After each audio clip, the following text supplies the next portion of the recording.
সত্যিই কি ননদ আর বৌদি বন্ধু হতে পারে না? কেয়া বন্ধুদের আড্ডার মাঝে হঠাৎ করেই জিজ্ঞেস করল। সবার সন্ধ্যের চায়ের আড্ডায় ছন্দপতন ঘটল কেয়ার কথায়। নন্দিনী ডিমের চপগুলো গরম করতে রান্নাঘরে গিয়েছিল। কেয়ার প্রশ্নে বলল, আবার কি করলো তোর ননদ? কেয়া বিরক্তির সাথে বলল, আরে বলিস না, গতকাল একটা শাড়ি কিনে এনেছিলাম, দেখা মাত্র কিচ্ছু বলল না। রাত্রে সমীর বাড়ি ফিরে আসার পরে দাদার কাছে বায়না করে বসলো, দাদা বৌদির মতো আমাকে একটা শাড়ি কিনে এনে দেবে?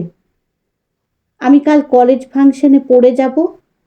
এবার বল, রাত 11টার সময় সমীর এই রকম শাড়ি কোথায় পাবে? অথচ আদুরে বোনের আবদার তো রাখতেই হবে। অতএব হুকুম এলো, কেয়া কাল তোমার শাড়িটা বনুকে পরতে দিও, আর তুমি কালই মার্কেটে গিয়ে এরকম আরেকটা শাড়ি কিনে এনো তোমার জন্য। সমীর তো বলেই খালাস। একবার ভেবে দেখলো না আমার কতটা খারাপ লাগতে পারে? উপস্থিত সব বন্ধুরাই কেয়ার কথাকে সমর্থন করে বলল, ননদগুলো এমনই হিংসুটে হয়। বৌদি বা ভাই বৌদের সুখ দেখলে হিংসেই পুড়ে মরে। ডিমের চপের প্লেটটা সবার মাঝখানে রেখে নন্দিনী বলল, আমি কিন্তু উল্টো কথা বলবো। এক্ষেত্রে দোষটা কিন্তু কেয়ার। কেয়ার ননদ রিক্তা নয়। সবার অবাক দৃষ্টি এসে পড়ল নন্দিনীর উপরে। এ কি কথা বলছে সে? কেয়া বিরক্তির সাথে বন্ধুকে বলল, আমার জিনিসটা হিংসে করে রিক্তা নিয়ে নিল, আর তুই বলছিস দোষটা আমার? চায়ের কাপে চুমুক দিয়ে নন্দিনী বলল, তোর কি এমন কোনো দিন যায়নি কেয়া, জুঁই তোর কিনে আনা জিনিসটা তোর আগে ব্যবহার করেছে? জুঁই আর রিক্তা এক ব্যাপার হলো? জুঁই আমার নিজের বোন, আর রিক্তা আমার ননদ। জুঁই যে দাবি করতে পারে সেই দাবি কি রিক্তাও করতে পারে নাকি? নন্দিনী একটু হেসে বলল, দেখেছিস তো দোষটা কেন তোর হয়েছে বললাম। নিজেই নিজের প্রশ্নের উত্তর দিয়ে দিলি। রিক্তা আর জুঁই যদি তোর কাছে সমান না হয়, তাহলে তুই রিক্তাকে ভালোবাসবি কি করে বলতো? রিক্তা সমীরদার চেয়ে প্রায় 12-13 বছরের ছোট। ছোট টাউনে বড় হয়েছে। বাবা মারা যাবার পরে দাদাকেই বাবার জায়গায় বসিয়েছে। তাই মেয়ের মতোই আবদার করে বসে, কখনো দাদার কাছে, কখনো তোর কাছে। তুই একটু সহানুভূতি দিয়ে দেখলেই পারিস পুরো বিষয়গুলো। ভালোবেসে দেখ, দেখবি ওই ননদের মধ্যেই একটা ভালো বোন, একটা ভালো বন্ধুকে খুঁজে পাবি। এমনও হতে পারে তোর জন্য আর কেউ না হোক, তোর ননদটাই লড়ে যাবে একদিন তোর জন্য। পাশ থেকে সর্বাণী বলল, নন্দিনী, সবাই দীপ্তিদির মতো হয় না রে।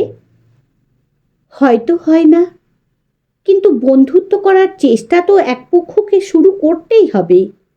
এক্ষেত্রে কেয়া যখন রিক্তার চেয়ে বড়, তখন বন্ধুত্বের শুরুটা ওরই করা উচিত নয় কি? ওদের স্কুলের বন্ধুদের এই গ্রুপে নতুন যোগ দিয়েছে রমা। এতদিন বরের কর্মসূত্রে কলকাতার বাইরে ছিল, ফিরে এসে যোগ দিয়েছে বন্ধুদের এই গ্রুপে। সে জিজ্ঞেস করল, কেন সর্বাণী, এ কথা বললি কেন রে? নন্দিনী তো ওর বরের সাথেই থাকে না, তাহলে ওর ননদের ভালো মন্দ হওয়ার প্রশ্ন আসছে কেন?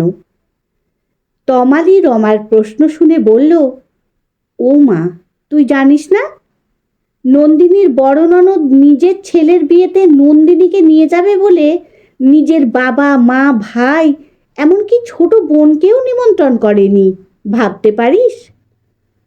রমা অবাকের চোখে তাকিয়ে থেকে নন্দিনীকে বলল, পুরো ব্যাপারটা কি একটু খুলে বল না রে নন্দিনী। নন্দিনী একটু হাসল, বলল, এটা দিদির মহানুভবতা বলতে পারিস।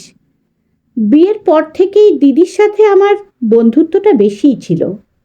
আমার বিয়ের পরে যখন দেখেছি দিদির শাশুড়ি দিদির সাথে চূড়ান্ত বাজে ব্যবহার করত, আর আমার শাশুড়ি বলতেন, সংসারে থাকতে গেলে একটু মানিয়ে চলতেই হয় দীপ্তি।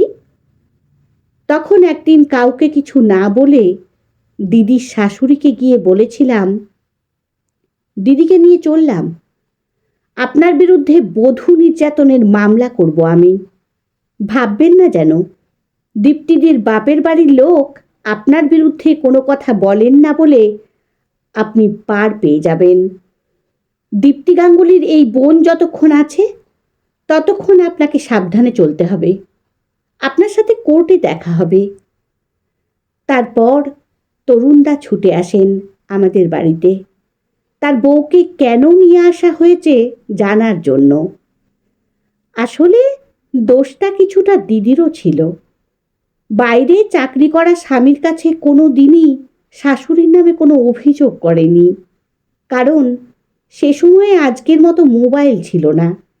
ল্যান্ড ফোনে 2-4টে কথা বলার সময় নিজের অসুবিধের কথা তরুণদাকে বলতে পারেনি দিদি। আর অভিযোগগুলো তখনই বলবৎ হয় যখন প্রমাণ থাকে।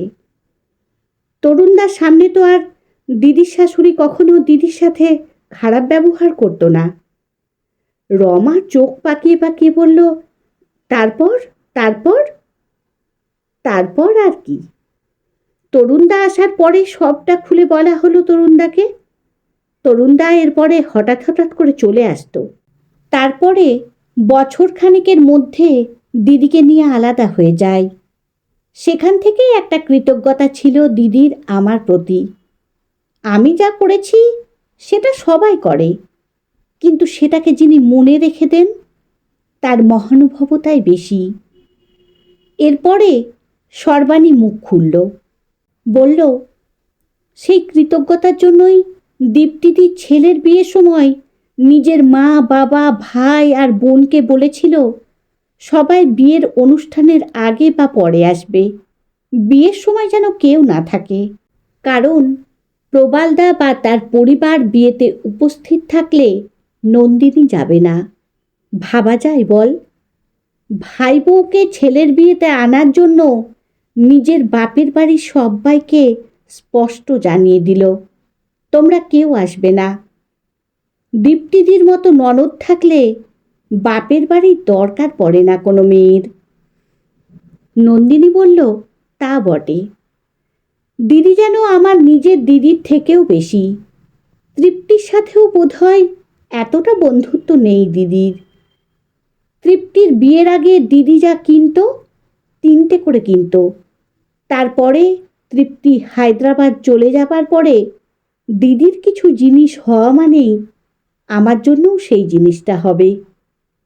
প্রবালের সাথে যখন আমার আর মতের মিল হলো না, ওর উচ্চাকাঙ্ক্ষা জীবনের সাথে তাল মেলাতে পারছিলাম না, যখন আমার মনে হলো আমি প্রবালের জীবন থেকে বেরিয়ে আসলে ভালো থাকবো, তখন কিন্তু দিদি আমার পাশে ছিল। আমার দাদা বৌদিও আমার পাশে থাকেনি।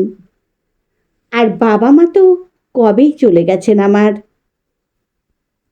এই যে রিভুকে নিয়ে আমার একার জীবন আমি শুরু করেছি, সেটাও দিদিকে পাশে পেয়েছি বলে।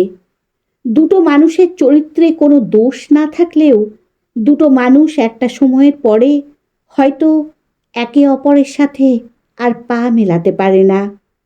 তখন সেই সম্পর্কটা থেকে বেরিয়ে আসাই ভালো। আমি সেটাই করতে চেয়েছিলাম। আমার সাথে ডিভোর্স হওয়ার পরে প্রবাল আবার বিয়ে করে। এখানেও প্রবালের কোনো দোষ নেই। বছরের বেশিরভাগ সময়টাই তো দেশ বিদেশে ঘুরে বেড়ায়। ওর বাবা মাকে একটু আগলে রাখার জন্য একজন স্ত্রী সত্যিই ওর দরকার ছিল। প্রবাল বিয়ে করার পরে আমি যতটা পেরেছি প্রবালের থেকে দূরে থাকার চেষ্টা করেছি, যাতে ওর বিবাহিত জীবনে কোনো অশান্তির সৃষ্টি না হয়। আমার ডিভোর্সের দিনগুলোতে দিদিকে খুব পাশে পেয়েছি আমি। সেই জন্যই ছেলের বিয়ের সময়ে প্রবালকে আর আসতে দেয়নি দিদি। এখন রিভু হোস্টেলে থাকে। আমার তো চাকরির পরে অখণ্ড সময়, এখনো দিদিই বেশি সঙ্গ দেয় আমাকে। আমরা একসাথে সিনেমা দেখতে যাই, মার্কেটিং করি, মাঝে মাঝে বাইরে বেড়াতেও যাই। সত্যি বলতে কি, দিদি আছে বলে আমি এখনো একা হয়ে যাইনি। তাই বলছি কেয়া, ননদের সাথে একটু বন্ধুত্ব কর। দেখ, রিক্তা তোকেই সবচেয়ে বেশি ভালোবাসবে। সেদিন কেয়া বাড়ি ঢোকার সময় দরজার বাইরে থেকেই শুনল রিক্তা চেঁচামেচি করছে। তোমরা কেউ এই প্যাকেটটাতে হাত দেবে না বলে রাখছি। বৌদিমণি বিরিয়ানি খেতে ভালোবাসে। এই বিরিয়ানিটা বৌদিমণির জন্য থাকবে। আমি না খেয়ে নিয়ে এসেছি বৌদিমণির জন্য। মা, কাউকে দিয়ে দেবে না কিন্তু। কেয়ার বর বলল, তোর বৌদিমণির জন্য রাখার কি আছে, আমায় দে। আমিও তো ভালো খাই বিরিয়ানি। তোর বৌদিমণি বন্ধুর বাড়িতে গেছে, ভালো মন্দ সব খেয়ে আসবে ওখান থেকেই। আমায় দে, আমি অফিস থেকে এসেছি এখন, আমি খেয়ে নিই। কেয়া শুনল রিক্তা স্পষ্ট বলল, না দাদা, তোমার খেতে হয়তো আমি তোমায় কিনে এনে দিচ্ছি, কিন্তু এই প্যাকেটটা বৌদিমণির জন্যই থাকবে। বৌদি কাল আমাকে নিজের নতুন পছন্দের শাড়িটা আমায় দিয়ে দিল আমি আজ পরে যাব বলে। বৌদিমণি যদি আমার জন্য করতে পারে, তাহলে আমি বা করতে পারবো না কেন বৌদিমণির জন্য? রিক্তার কথায় কেয়ার চোখে জল চলে এলো। সত্যি নন্দিনী ঠিক, চাইলে বন্ধুত্ব করাই যায় ননদের সাথে। ঘরে ঢুকতেই কেয়াকে রিক্তা বলল, বৌদিমণি, তোমার জন্য বিরিয়ানি এনেছি, খাবে তো? কেয়া রিক্তাকে কাছে ডেকে নিয়ে বলল, তুই যখন এনেছিস নিশ্চয় খাবো। তার আগে দেখ তো, একটা নতুন লিপস্টিক কিনে নিয়ে এসেছি আজ, তোর কালারটা পছন্দ হচ্ছে কিনা? ননদ বৌদি গল্পের স্রোতে হারিয়ে গেল। সেটা দেখে সমীর আর সমীরের মা দুজনেই মনে মনে খুব খুশি। রিক্তা এ বাড়িতে আসার পরে এই প্রথম কেয়া ননদকে আপন করে নিল, রিক্তার সাথে বন্ধুত্ব করল।